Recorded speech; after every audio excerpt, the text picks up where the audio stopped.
Hemp and marijuana are both part of the cannabis family. The variety that I'm growing this year is called Canda. It's on the European certified list. This strain produces a higher content oil in the seed, and it's a bigger seed that is more favorable for running through combines. There's really three opportunities for industrial cannabis in the field. Seed for food, fiber from the stalks, which can be used for your plastics and your textiles, and then there is the CBD aspect of it, where you can collect the biomass of the plant and extract that for the cannabidiols that are locked in the cannabis plant. It gets about 6 feet tall, so you're left with quite a bit of stalk left in the field that you can then use a hay bind and put in large square bales or round bales. I see this as a future crop that provides us with so many different aspects of things that we can incorporate into daily life. But the biggest challenge is the processing side. With hemp being a new crop, there's a lot of things that we need to figure out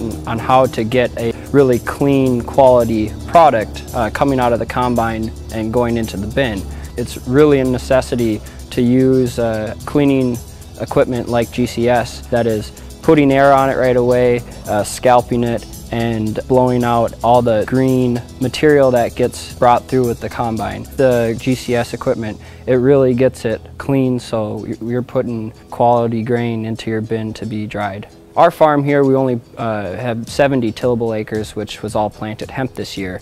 One of GCS's equipment, like the 450, can do quite well with this size of operation. And a larger farm that's growing 1,000+ acres of this could also be using one of GCS's larger cleaning equipment. GCS's equipment is working on par with exactly what I was expecting. I did a lot of research trying to find the best equipment for the best value of what I'm bringing in off the field, how I want it cleaned, and GCS has very simple technology that is just using air and scalping, and it gets the seed very clean before you put it in the bin. Alex and Yuri are great. I mean, their customer service is second to none. If I was in a pickle or something, Alex would be there real quick, and he's always available on the phone, and really good customer service, giving you a great quality.